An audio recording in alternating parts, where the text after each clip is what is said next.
Good morning friends, welcome to my channel ओकी मोहब्बत और आप देख रहे हैं साइलेंट लव। लास्ट एपिसोड में हमने देखा था कि जहाँ पे हमारी जो वंशिका रहती है आरोही के साथ अब काफ़ी अच्छे से क्वालिटी टाइम स्पेंड करती है। और फिर वो दोनों काफ़ी क्वालिटी टाइम स्पेंड करने के बाद यहाँ पर एक दूसरे के साथ काफ़ी बात करते हैं, स्टडीज़ में बहुत अच्छे से फोकस करते हैं। उसके बाद निकिता की भी जो इतनी प्रॉब्लम रह जाती है कि उसके बॉयफ्रेंड उसको हैरेस कर रहा रहता है, उसको मेंटली टॉर्चर कर रहा रहता है, तो आरोही और वंशिका दोनों जाके उसे प्रोटेक्ट करते हैं। और फिर यहाँ पर उन दोनों के बीच में एक रोमांटिक सी डेट होती है। और अब उसके आगे ड्रॉनी का जब टाइम रहता है, जब सुबह उठती है, तो सबसे पहले ना आरोही उठती है और आरोही उठ के देख रही रहती है कि वंशिका उसके पास में एकदम से सोई है। हालांकि आरोही को अब ये फीलिंग आती है कि हस्बैंड और वाइफ वाली फीलिंग आ रही रहती है कि दोनों एक दूसरे के साथ इतने ज़्यादा क्लोज हैं, इतने ज़्यादा प्यार से बात कर रहे हैं एक दूसरे के साथ, वो लवी डवी मोमेंट स्पेंड कर रहे हैं। थोड़ी देर में आरोही यहाँ से उठती है, उठकर जाती है और ब्रेकफास्ट बनाती है और वो फ्रेश हो जाती है। यहाँ पर जो वंशिका रहती है वो भी उठती है और उसके पास आके बोलती है कि क्या कर रहे हो आप? तो उसे बोलती है कि मैं ब्रेकफास्ट बना रही हूँ। तभी उसे कहती है कि लेट मी हेल्प यू। तो उसे कहती है कि तुम्हें कभी कुछ बनाना आता है? तो कहती है कि देखा जाए तो नहीं आता, लेकिन अगर आप मेरी हेल्प करोगे और मुझे बताओगे तो जाहिर सी बात है कि मैं कर लूँगी। तो उसे कहती है कि अच्छा, मैं एक्चुअली ब्रेकफास्ट नहीं बना रही हूँ। तो उसे कहती है तो आप क्या बना रहे हो? तो कहती है कि मैं डायरेक्ट खाना बना रही हूँ। तो मैंने दाल चावल चढ़ा दिए हैं, अब मैं डायरेक्ट रोटी बना रही थी, क्योंकि अभी एक्चुअली मुझे तुम्हें पढ़ाना है और आज शाम को मुझे निकलना भी है। तभी उसे बोलते हैं कि कहाँ निकलना है आपको? तो कहती है कि शादी है, बताया तो था, रेशमा दीदी की शादी है, तो उसमें जाना भी तो ज़रूरी है। तो उसे कहती है कि अच्छा, वो तो मैं भूल गई। तो कहती है कि हाँ, अगर उनकी शादी नहीं होती तो शायद मैं स्टे नहीं करती, और अगर मैं यहाँ स्टे नहीं करती तो हम लोग एक दूसरे को शायद नहीं जान पाते। तो वो कहते कि हाँ, ये बात तो सही है, लेकिन थैंक्स टू रेशमा दीदी, ताकि उनकी शादी आई और कम से कम मेरा बेड़ा पार तो हुआ। तो उसे कहती है कि अच्छा, ऐसी बात है? तो कहती है अगर नहीं आती तो तुम मुझे अपना नहीं बना पाती? तो कहती ऐसा नहीं है, तब भी मैं आपको अपना बना लेती, लेकिन प्रॉब्लम क्या होती है कि बहुत ज़्यादा टाइम लग जाता। वंशिका कहती है आरोही से, तो कहती है टाइम में धीरे धीरे चले तभी तो मज़ा आता है। तो कहती है आपका तो हर चीज़ बहुत ज़्यादा स्लो है और मैं इतनी तो स्लो नहीं हूँ। तो उसे कहती अच्छा, तो मैं स्लो हूँ? तो कहती है कि आई मीन मतलब at a night you are very very fast, but in the day time you are very very slow. तो ये बात सुनने के बाद आरोही एकदम से मतलब शर्मा जाती है और इधर उधर देखने लगती है। तभी वो बोलती है वंशिका, क्या कर रही हो तुम? मतलब कुछ भी कहती हो, चलो तुम जाओ फ्रेश हो जाओ, तब तो मैं खाना बनाती हूँ। तो उसे कहती है बट मैं आपकी मदद करना चाहती हूँ। तो कहती है अच्छा ठीक है, मदद करनी है, क्या मदद करोगी? तुम्हें आता है कुछ बनाना? है तो कहती है सॉरी, मुझे आता नहीं है, लेकिन आप मुझे सिखाओगी तो ये। तो उसे कहती है ठीक है, आटा गूंद दो। तो कहती है कि आटा आटा गूंदना कैसे होता है? तो उसे कहती है कि ये आटा है, इसमें हम पानी डालेंगे और गूंद दो। तो उसे कहती है कि अच्छा ठीक है, मैं अब भी कर देती हूँ। और इस तरीके से वो जाकर वहाँ पर कर देती है। तो यहाँ पर जब वो आटे का पैकेट रहता है और उसे बोलती है कि इस आटे के पैकेट को फाड़ के इस पे आटा डालो और फिर इसे गूंदना स्टार्ट करो। तो जैसे ही वो आटा को पैकेट को फाड़ती है तो इतने स्पीड में फाड़ देती है कि जो आटा रहता है वो उसके मुंह पे आ जाता है। आरोही एकदम से देख के बोलती है देखा, तुमसे नहीं होगा, और तुमने अपने मुंह पे ही आटा मार दिया। तो उसे कहती है आप हंस रहे हो मुझ पे? तो कहती है ऑफ कोर्स हंसूंगी, ये हंसने वाली बात है ना? तो कहती है अच्छा ऐसी बात है। तो वो आटा जो लेती है वो उसके ऊपर फेंक देती है। तभी वो कहती है क्या कर रही हो तुम, आटा फेंक रही हो? तो कहती है हंसना आ रहा है ना आपको मुझ पे?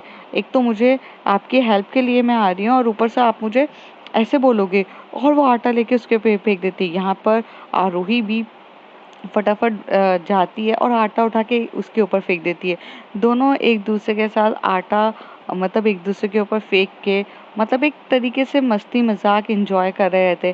तभी उसे कहती है कि तुम ज़्यादा ही कर रही हो। और इस सिचुएशन में वो दोनों एक दूसरे के पास और करीब आने लग जाते हैं। दोनों एक दूसरे के करीब आते हैं और यहाँ पर जो वंशिका रहती है वो सिचुएशन का एज यूजुअल फ़ायदा उठाते से ही आरोही के लिप पे अपने लिप लग देती है और उसे बहुत पैशनेट तरीके से लिप किस कर रही रहती है। आरोही भी अभी तक तो वो भागा दौड़ी कर रही थी मतलब रोकने के लिए, लेकिन जब वो उसे किस करती है तो वो एकदम साइलेंट हो जाती है और जैसे कि वो भी ये चाहती थी कि उसे कोई इतने ही पैशनेट तरीके से किस करे। तो वो चुप हो जाती है और कुछ भी नहीं कहती है और इन दोनों की किसिंग भी कुछ इसी प्रकार से चल रही रहती है। दोनों को बहुत पैशनेट तरीके से किस कर रही थी। तभी आरोही कहती है छोड़ो, तुम ना ऐसे ही करती रहोगे ना तो खाना बन गया मेरा, तुम जाओ तुम फ्रेश होकर आओ। तो उसे कहती है कि मैं फ्रेश हो जाऊंगी ना, पर पहले। तो कहती है कि क्या? तो कहते हैं यार सबकी गर्लफ्रेंड मॉर्निंग किस तो देती है ना। तो कहती है तो अभी क्या किया तुमने मेरे साथ? तो उसे कहती है कि हाँ हाँ बकायदा मॉर्निंग किस था, लेकिन करने कहाँ दिया आपने अच्छे तरीके से। तो उसे कहती है Vanshika let's glow let's go slowly. मैं आपको कितनी बार एक ही चीज़ बताऊँ, मुझे ये जल्दबाजी पसंद नहीं है। मेरे लिए ये वन टाइम रिलेशन नहीं है, ये शायद आप समझेंगे तो ज़्यादा बेटर है। एंड प्लीज़ मुझे एक ही चीज़ को बार बार बोलना पसंद नहीं है। क्या आप ये बात समझ सकती हैं? तो उसे कहती है कि ठीक है। वंशिका थोड़ा-सा समझती है कि आरोही को चीज़ें थोड़ी स्लो तरीके से पसंद है और यहाँ पर ये थोड़ी-सी फ़ास्ट करना पसंद करती है। तो उसे कहती है कि ठीक है। थोड़ी देर में यहाँ पर जो वंशिका रहती है, वो फ्रेश होने चली जाती है और उतनी देर में जो हमारी आरोही रहती है, वो दाल-चावल और सब्जियों को चॉपिंग कर लेती है और सब्जी बनाने के लिए जाती है। अब वो जो आटा उसने इतना ज़्यादा फैलाया था, तो सबसे पहले वो जो इतना ज़्यादा मस्ती-मज़ाक में आटा-वाटा फैल जाता है, तो उसे वो क्लीन करती है। उसके बाद वो आटा मारने के लिए जाती है। तो वंशिका पीछे से आती है और जैसे ही देखती है कि आरोही इतने अच्छे से आटा मार रही है, तो वो पीछे से उसे बैक हग करने लग जाती है और अपना जो चेहरा रहता है, वो उसके आगे रखती है और उसे बहुत प्यार से लिप किस भी करना वो नेक किस करना स्टार्ट कर देती है। वो उसे बहुत पैशनेट तरीके से नेक किस कर रही रहती है। आरोही यहाँ पे बोलती क्या कर रही हो तुम? तो उसे कहती है कि मैं तुम्हें नेक किस कर रही हूँ। तो उसे कहती है फिर तुम अगेन स्टार्ट हो गई, मैंने तुम्हें कहा था ना कि वी विल गो स्लोली। तो कहती है वी विल गो स्लोली तो कहा था, बट सॉफ्ट रोमांस के लिए तो मना नहीं किया था। सॉफ्ट रोमांस वैसे भी हर एक रिलेशनशिप के लिए काफ़ी हेल्दी होता है, तो बस मैं वही कर रही हूँ।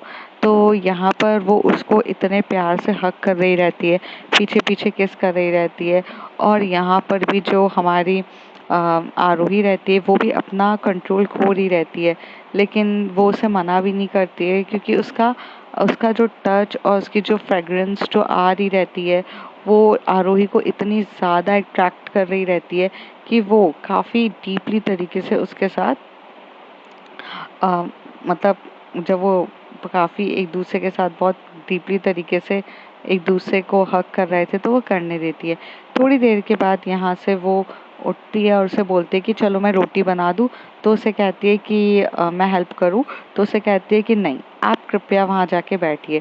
तो यहाँ पे जो वंशिका रहती है वो सामने बैठती है चेयर लगाकर और वो अपने हाथों को एकदम से मतलब बोलते हैं ना कि दोनों अपने गालों पे रख के एक एक मासूम से बच्चे की तरह उसे घूर-घूर के देख रही रहती है।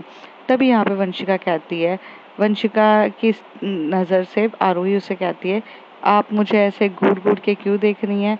तो वो कहती है कि बस मैंने आज तक दुनिया का इतना ब्यूटीफुल और इतना सुंदर इंसान आज तक नहीं देखा, तो बस मैं घूर-घूर के देख रही हूँ।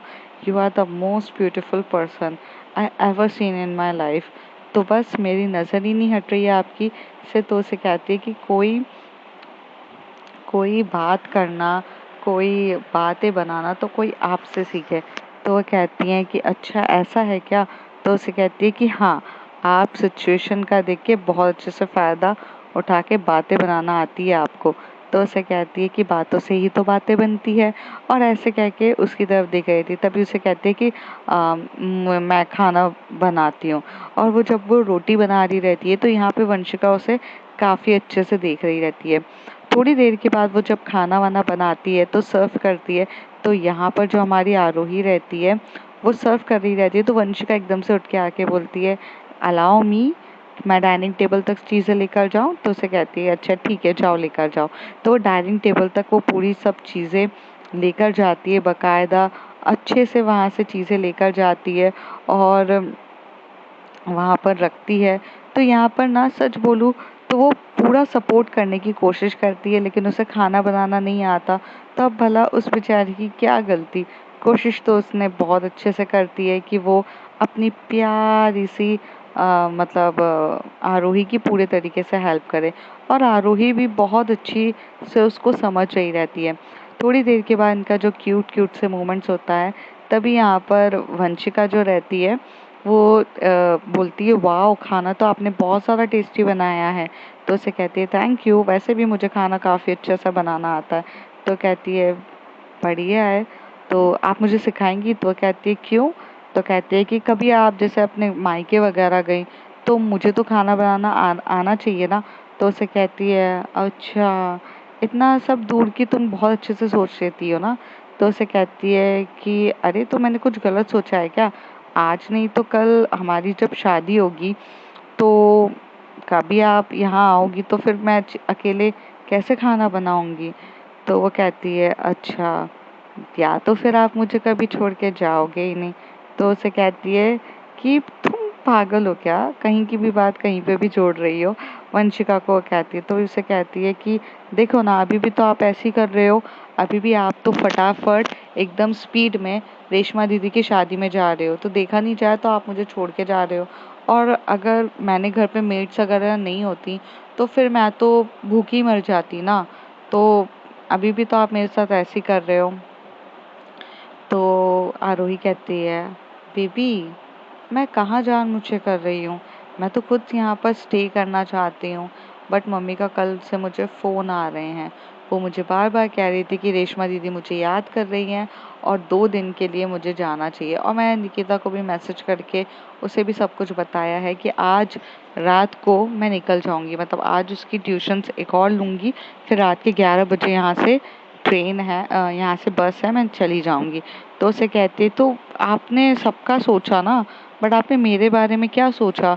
वंशिका कहती है, तो वो कहते हैं कि बेबी मैं हमेशा के लिए थोड़ी ना जा रही हूँ, it's just a few minute few time, थोड़ी टाइम के बाद मैं आ जाऊँगी। तो कहती है आपको पता है जब आप मुझे 2 घंटे के लिए भी छोड़ने जाते हो तो मेरा ना बिल्कुल भी मन नहीं लगता, और आप तो अब यहाँ पर मुझे पूरे मतलब ऐसे दिन भर के लिए छोड़ने के लिए जा रहे हो, तो आपने सोचा भी है कि मेरा मन कैसे लगेगा। तो कहती है अरे बाप रे तुम तो बिल्कुल मतलब हाई फाई डायलॉग्स बोलना स्टार्ट कर दियो। तो कहती है कि मैं तुम्हें फ़ोन पे बात करूँगी ना। तो कहती है आपका मन लग जाएगा मेरे बिना। तो उसे कहती है कि लगेगा तो नहीं लेकिन अभी करना तो पड़ेगा ना एडजस्ट। तो उसे कहती है हाँ सही बात है, मैं ही कुछ अमला पगला दीवानी की तरह प्यार करती हूँ, आपको तो शायद उतनी कदर भी नहीं है मेरी, ऐसे बोलती है। तो कहती है बेबी, तो कहती है कि हाँ आप देखो कैसे बोल रहे हो कि फ़ोन पे बात करेंगे, आपको पता है शादी में जाते टाइम आप मेरा फ़ोन तक पिकअप नहीं करेंगी, आप क्या बोलोगी कि इधर पे कोई बैठा है उधर कोई बैठा है, मेरे पास अभी टाइम नहीं है, मेरे पास अभी टाइम नहीं है, ऐसे ही बोलोगे आप। तो उसे कहती है कि ऐसा तो बिल्कुल भी नहीं है, लेकिन हाँ हो सकता है कि मुझे मौका ना मिल पाए, क्योंकि पर आप थोड़ा एडजस्ट तो कर सकती है ना। तो कहती है नहीं मैं बिल्कुल एडजस्ट नहीं कर सकती हूँ। तो कहती है पर अच्छा ठीक है, आप ही मुझे सोल्यूशन बता दीजिए कि सोल्यूशन क्या है। तो कहती है मैं भी चलूँ आपके साथ। वंशिका एकदम से कहती है, तभी वो कहती है बट आप मेरे साथ कैसे। तो कहती है पैरों से। तो कहती है मतलब मैं घर पे क्या बताऊंगी। तो उसे बोलो ना कि मेरी फ्रेंड भी आपके साथ आई है, रात का टाइम आपको सही नहीं लगा था ट्रैवल करना, और आजकल तो मतलब चीज़ें कुछ भी नहीं होती, और वैसे भी हम कार से जाएंगे ओके। तो कहती है अब देखो तुम्हारी डिमांड ख़त्म नहीं होती, कार से क्यों जाएंगे बस से जाएंगे। तो कहती है मैं बस से नहीं जाऊंगी, और वैसे भी मेरी गर्लफ्रेंड भला बस से क्यों जाए, मैं जाऊंगी ना। तो कहती है कि फिर तुम्हारी ये जिद आ गई बीच में, आरोही कहती है। तो कहती है बट अच्छा ठीक है हम बस से चलेंगे लेकिन साथ में चलेंगे, प्लीज़ ना ले चलो ना, वैसे भी पता है मेरी मम्मी के साइड वाले की तो मैं उनसे इतने कांटेक्ट में नहीं हूँ, बिकॉज आपको पता है कि मेरी अब मम्मी नहीं है। तो और मेरे जो डैड है वो तो मतलब अपने बिजनेस एरिया में इतना लगे हुए रहते हैं कि मुझे तो लोगों की शादी तक अटेंड करने को नहीं मिलती है। लास्ट टाइम जब मैं 6-7 साल की थी, तब मैंने कभी अपने बुआ के साथ कभी जाकर एक शादी अटेंड करी होगी। तो मैंने कभी फंक्शंस वगैरह नहीं देखे। तो कहती है बट तुम्हारी पढ़ाई, तो कहती है अरे तो पढ़ाई तो होती रहेगी ना, मेरे एग्ज़ाम थोड़ी ना है। मेरे एग्ज़ाम तो अभी 15-20 दिन के बाद हैं, एक हफ्ते बाद तो यहाँ नेहा के हैं। तो कहती है बट तुम्हारे एग्ज़ाम, नेहा का कोई टारगेट नहीं है, तुम्हारे ऊपर तो टारगेट है ना 80% लाने का। तो कहती है अरे मैं सब मैनेज कर लूँगी, लेकिन एक बात बताओ, आप मुझसे दूर रहोगे, मेरे मेरा दिल तो वैसे भी नहीं लगेगा, तो मैं पढ़ाई पे तो वैसे भी फोकस नहीं कर पाऊँगी। इससे अच्छा कम से कम आपके साथ जाऊँगी तो थोड़ा शादी एंजॉय कर लूँगी, थोड़ा मेरा भी मूड फ्रेश हो जाएगा और साथ में रहकर थोड़ा सा मस्ती मजाक भी हो जाएगी और आप मुझसे दूर भी नहीं रहेंगी, तो मुझे अच्छा भी लगेगा। तो उसे कहती है कि तो फाइनली तुम चाहती हो कि तो मेरे साथ चलो। तो कहती है कि अरे यार आप मजाक थोड़ी ना कर रही हूँ, मैं सीरियसली हूँ ना। तो उसे कहती है बट तुम वहाँ किसी को जानती तक नहीं हो वंशिका। तो वो कहती है कि नहीं गलत, मैं बिल्कुल जानती हूँ, मैं आपको जानती हूँ और मैं मेरी छोटी को जानती हूँ, मेरी साली साहिबा को, वो काफ़ी हैं, हम दोनों बहुत हैं। तो कहती है are you sure you want to come, Aarohi बोलती है। तो कहती है कि वंशिका उसे बोलते कि of course I am damn sure, मैं चाहती हूँ कि आप मुझे लेके चलो, बट आप ऐसे क्यों कर रहे हो मेरे साथ, मेरे को लेकर क्यों नहीं चल रहा है। तो कहती है अच्छा ठीक है बट अभी ठीक है, अभी हम स्टडी करते हैं, फिर हम सोचते हैं। तो कहती है अरे सोचना क्या है, साथ में चलेंगे। तो कहती है अच्छा ठीक है चलेंगे। तो अभी यहाँ पर जो आरोही रहती है वो काफ़ी ज़्यादा मतलब कंफ्यूज रहती है कि हाँ तो उसने बोल दिया है, क्योंकि यहाँ पर जो वंशिका रहती है उससे ज़्यादा जिद कर रही रहती है, लेकिन उसे अभी समझ में नहीं आता है कि वो कैसे लेकर जाए, क्योंकि उसको भी बहुत ज़्यादा ऑकवर्ड लगता है कि वो एक्चुअली में खुद तो रिलेटिव्स के यहाँ जाना जाती नहीं थी, और फिर एकदम से अननोन पर्सन को लेकर जाना तो थोड़ा रहता है ना कि कैसे होगा। एक इंट्रोवर्ट पर्सन ये चीज़ों के बारे में बहुत ज़्यादा सोचता है, क्योंकि वो खुद भी तो लोगों से कम बातें करता है, और फिर वो किसी को लेकर जाए तो उसे काफ़ी ज़्यादा अलग रहता है। तो वो पूरे टाइम पे ना सोचती रहती है, तभी वो पढ़ाते टाइम पे भी उसको सोच रही रहती है। तभी यहाँ पे वंशिका बोलती है आपका ध्यान नहीं है मुझे पढ़ाने में। तो कहती है नहीं नहीं मेरा ध्यान बिल्कुल है पढ़ाने में, मैं पढ़ा रही हूँ। तो कहती है आप अभी भी सोच रहे हो क्या कि मुझे लेकर जाओ कि नहीं। तो कहती है कि नहीं मतलब एक्चुअली हाँ। तो उसे कहती है अच्छा तो नहीं लेकर जाना आपको, मतलब छोड़ो ना, मैं ही पागल हूँ आपके लिए। तो कहती है ऐसा नहीं है, पर मुझे थोड़ा सा अजीब लग रहा है। तो कहती है आपको तो हर चीज़ ही अजीब ही लगती है, ऐसे बोल देती है वो उसे। तो कहती है अच्छा ठीक है चलते हैं, चलो चलते हैं। तो उसे कहती है कि ठीक है। यहाँ पे जो आरोही रहती है वो काफ़ी ज़्यादा मतलब वंशिका जो रहती है वो काफ़ी ज़्यादा खुश हो जाती है। वंशिका का अब सिर्फ एक ही मोटो रहता है कि उसे अब आरोही से बिल्कुल दूर नहीं रह रहा है, क्योंकि उसे रहा ही नहीं जाता आरोही के बिना अब। जब आप नए नए रिलेशन में रहते हो तो आपको एवरीडे लाइक हनीमून टाइप वाली फीलिंग आती है, तो वो उसके साथ भी हो रहा था। थोड़ी देर के बाद यहाँ पर जो हमारी प्यारी सी वंशिका रहती है वो बोलती है कि अरे वो ऊपर जाते टाइम तो शादी वाले कपड़े चाहिए होंगे ना। तो उसे कहती है कि हाँ हाँ शादी वाले कपड़े। तो कहती है अरे वो तो मेरे पास नहीं है। तो कहती है मतलब मैंने अभी तक कुछ ऐसे वेस्टर्न ऐसे शादी टाइप कपड़े कभी खरीदे ही नहीं, क्योंकि मैंने आज तक कभी किसी की शादी अटेंड नहीं करी है। तो वो कहती है कि कोई ना मेरे पास है, तुम देख लो। तो कहती है अरे मैं शॉपिंग कर लूँगी, डोंट वरी फॉर दैट। तो उसे कहती है कि तो तुम शॉपिंग करने जाओगी। तो उसे कहती है कि हाँ शॉपिंग करना थोड़ी ना इतना डिफ़िकल्ट काम है, मैं कर लूँगी। पर यहाँ पर आरोही जो रहती है वो ऑल टाइम ये सोचे रहती है मैं सही कर रही हूँ कि नहीं, मैं गलत कर रही हूँ कि नहीं, मतलब उसके दिमाग में सिर्फ यही चीज़ चल रहा रहता है। तभी उसकी मॉम का फ़ोन आता है, मॉम उसको बोलती है कि तुम आ रही हो ना आरोही। तो उसे बोलती है कि हाँ मम्मा मैं आ रही हूँ। तभी वो बोलती है कि मम्मा अगर मैं मेरी फ्रेंड के साथ आऊँ तो आपको कोई इशू तो नहीं है? तो वो बोलती हैं कि फ्रेंड को लेकर आ रही हो तुम? तो तभी वहाँ से रेशमा दीदी भी वहाँ बाजू में बैठी रहती है, तो एकदम से फ़ोन लेती है और कहती है, हाँ हाँ बिल्कुल लेकर आ, कोई टेंशन नहीं है। अरे तेरे दीदी की शादी है, अपनी फ्रेंड के साथ आ जा, कोई इशू नहीं है। इसी बहाने तेरी फ्रेंड भी तो देखेगी रेशमा दीदी की शादी के बारे में। तो उसे कहते हैं कि आर यू श्योर दीदी? तो उसे कहती है, पागल इसमें सोचने वाली क्या बात है, तेरी फ्रेंड है तो तू ले आ, इसमें इतना सोच क्यों रही है? बिल्कुल सोचने की ज़रूरत नहीं है, लेकर आ जा। तो उसे कहती है कि आपको ऑकवर्ड तो फील नहीं होगा ना? तो उसे कहती है, पागल इसमें ऑकवर्ड वाली फीलिंग नहीं है, जितने लोग रहेंगे उतना अच्छा धमाका होगा मेरी शादी में, ले आ कोई इशू नहीं है, ऐसे बोल देती है। तभी वो उसे कहती है कि ठीक है दीदी मैं लेकर आऊँगी। अब आरोही को थोड़ा सा बेटर फील होता है, क्योंकि अभी तक तो टाइम वो यही सोचती रहती है कि वो लेकर आएगी तो कैसा होगा। थोड़े टाइम के बाद यहाँ पर ये लोग पढ़ाई वढ़ाई करते हैं, और यहाँ पर जो हमारी वंशिका रहती है वो भी काफ़ी एक्साइटेड रहती है कि वो लाइफ में फ़र्स्ट टाइम जो किसी की शादी अटेंड करने जा रही है। तो वो वहाँ से जाती है, कपड़े वपड़े लेती है, और यहाँ पर जो हमारी जो जो अब आरोही रहती है वो निकिता को पढ़ाने के लिए चली जाती है। जब वो निकिता की तरफ जाती है तो वो निकिता के चेहरे को देखती है, तो उसे बोलती है कि तुम रात भर सोई नहीं हो ना इसका मतलब? तो उसे कहती है कि नहीं मैम, मैं सोई थी।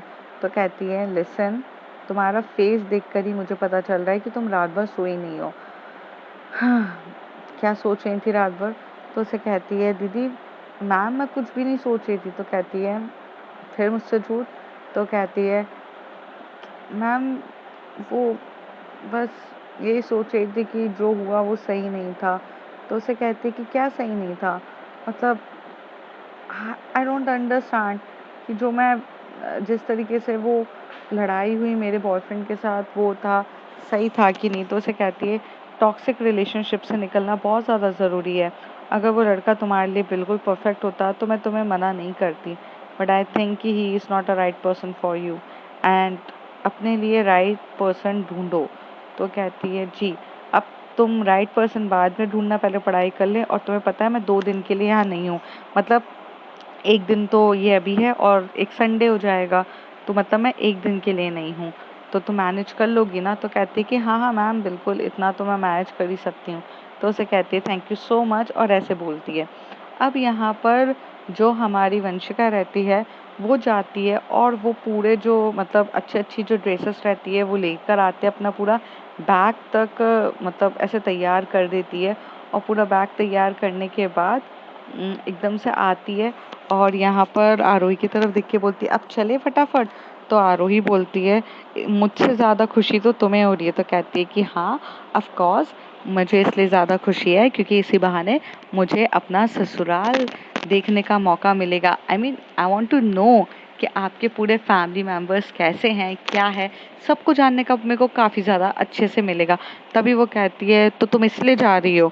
तो कहती है कि हाँ मतलब। तो कहती है, लिसन, मेरी फैमिली तुम्हारी फैमिली की तरह इतनी रिच हाई फाई नहीं है, वो फैमिली थोड़ी अलग है, और तुम समझ जाओ। तो उसे कहती है, आह, फिर से जजमेंटल हो गई। मैंने कभी इतना जजमेंटल हुई हूँ क्या मैं? नहीं नहीं, डजंट मैटर, बट चलो भी। थोड़ी देर के बाद वो अपनी कार में अपना तो लगेज पहले ही रख चुकी रहती है, अब यहाँ पे आरोही का लेके जाती है, और फिर वो लोग 11 बजे करीब यहाँ से निकलते हैं। उससे पहले पहले वो लोग डिनर कर चुके रहते हैं, और पूरे रास्ते भर गाड़ी में चलते तो सॉफ्ट म्यूज़िक के साथ वो लोग जा रहे रहते हैं। तभी आरोही कहती है कि पूरी रात भर तुम गाड़ी चला पाओगी? तो कहती है कि मेरे पास शायद से आप हैं, और मुझे जहाँ तक पता है आपको मुझसे अच्छी गाड़ी चलानी आती है, तो आधे रास्ते आप चला लेना जब मुझे नींद आए। तो उसे कहती है कि अच्छा, तभी तभी स्मार्टनेस, हाँ? तो कहती है, ऑफ कोर्स, वैसे भी मेरी गाड़ी पे आपका तो पूरे तरीके से हक है, और आपको काफ़ी अच्छे से आती है चलानी, तो करा लेना। ऐसे करके वो बोलती है। तो कहती है, अभी मैं सो जाऊँ? तो कहती है, बिल्कुल। और यहाँ पे कार चलाते टाइम वो आराम से सो जाती है आरोही।